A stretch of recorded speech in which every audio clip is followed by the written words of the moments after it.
Tapi begini Mas Kodari, satu Iya. saja pertanyaan Iya. saya. Di semua Satu ya, habis ini berhenti.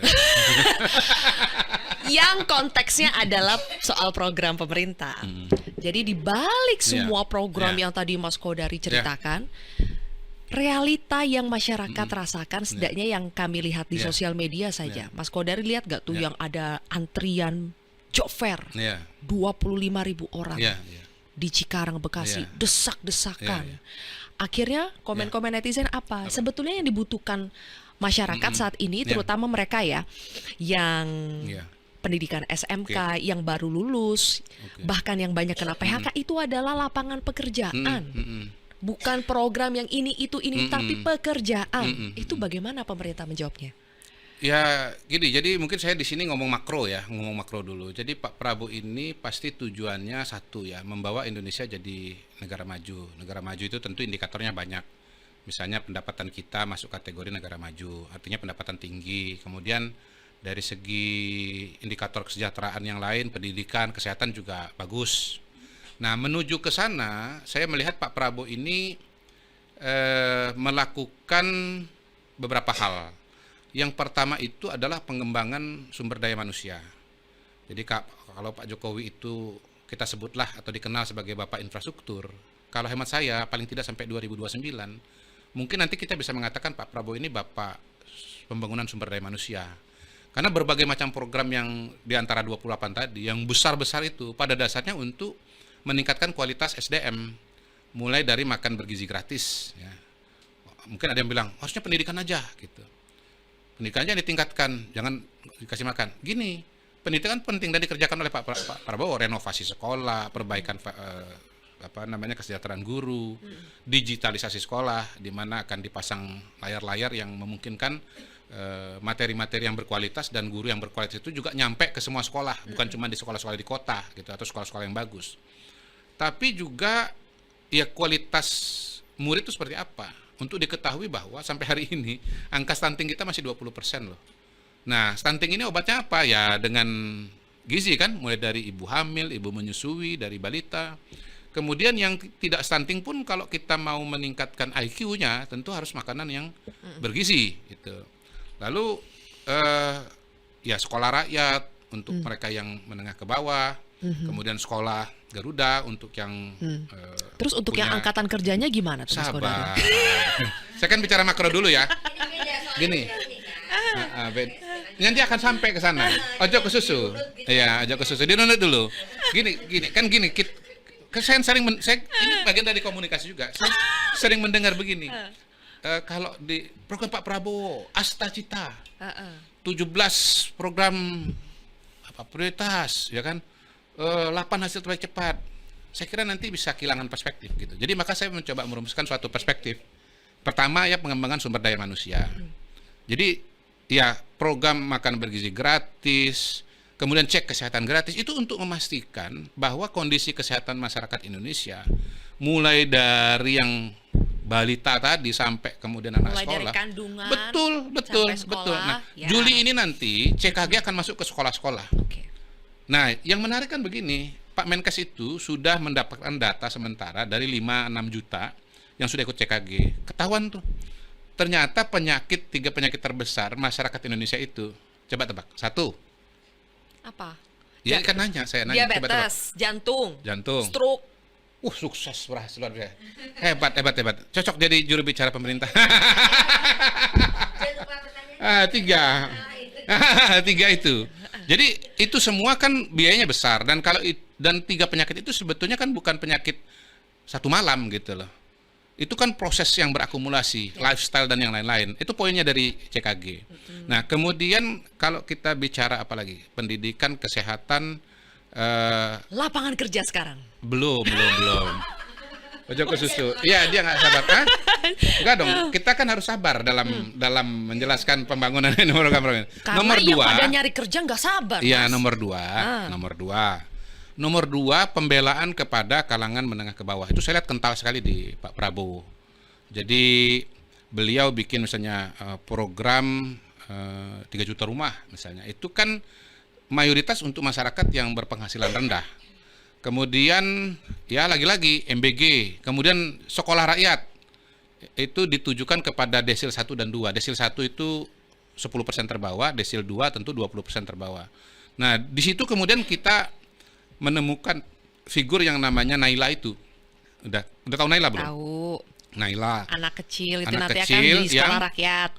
Yang berasal dari Makassar. Dia berprestasi tapi tidak mampu. Dia berasal, nggak dibilang berprestasi, dia datang dari keluarga yang sangat-sangat terbatas. Rumahnya jelek, Betul. pendapatan bapaknya 1 juta per bulan, anggota keluarganya 5 orang, tapi masih bisa tersenyum. Nah, itu bikin tersenyum Pak Prabowo. Kita bekerja untuk seperti Naila ini.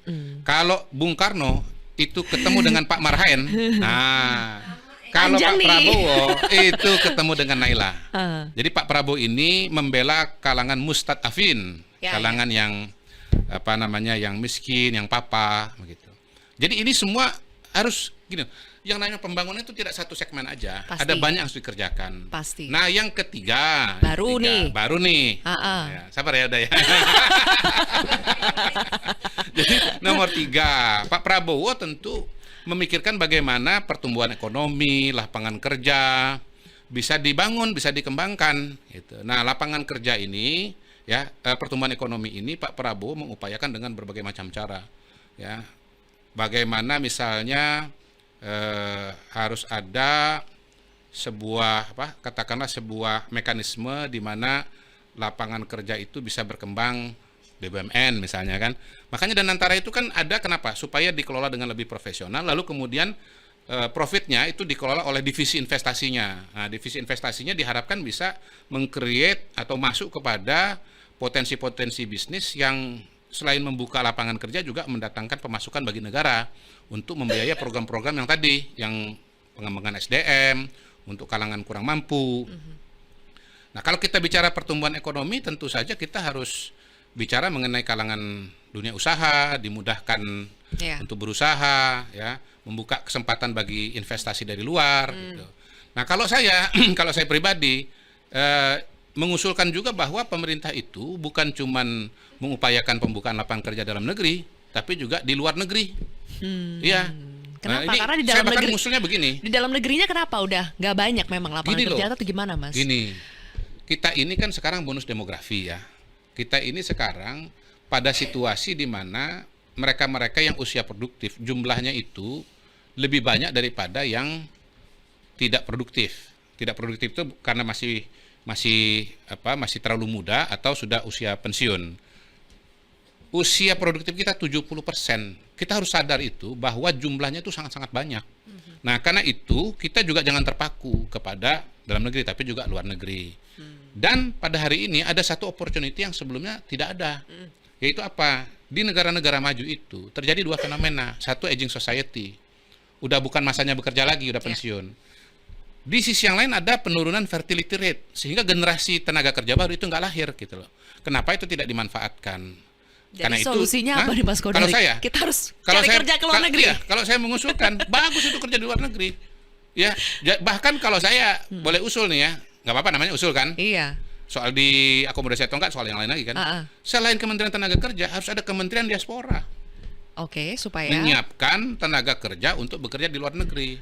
Bahasa, soal adaptasi, soal mencarikan lapangan kerja, intinya perlindungan gini tenaga kan, kerja. Mas Jadi Kodari, kan sekarang ada Kementerian perlindungan imigrasi, pekerja migran kan? Pekerja migran. Itu dikembangkan. Jadi kementerian sekarang.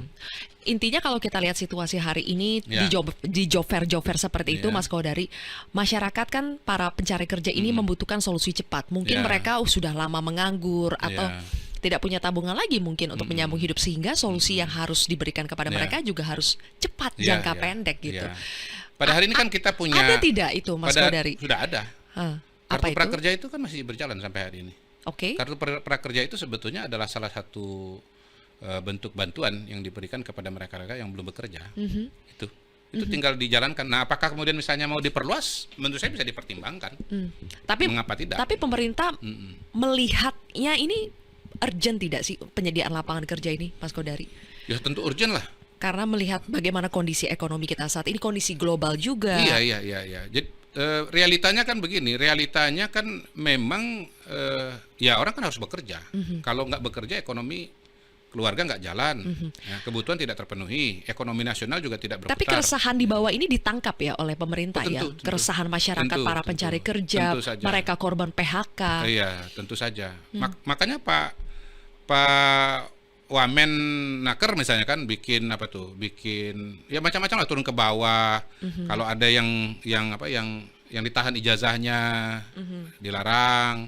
Lalu kemudian kemarin keluar surat edaran bahwa ada pembatasan usia segala macam ya. Betul. Itu jangan diimplementasikan lagi.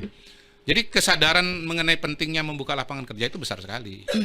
Kalau saya bahkan lebih jauh lagi, bukan cuma memikirkan dan menyarankan buka lapangan kerja dalam negeri, tapi juga luar negeri. Gitu. Karena begini, Mas Kodari, kita dengar ada statement misalnya dari Kemnaker yang melihat fenomena 25.000 pencari kerja di job fair Bekasi itu bukan tanda sulit mencari kerja, Siapa tapi yang menyampaikan? Antusiasme tinggi. Siapa yang menyampaikan?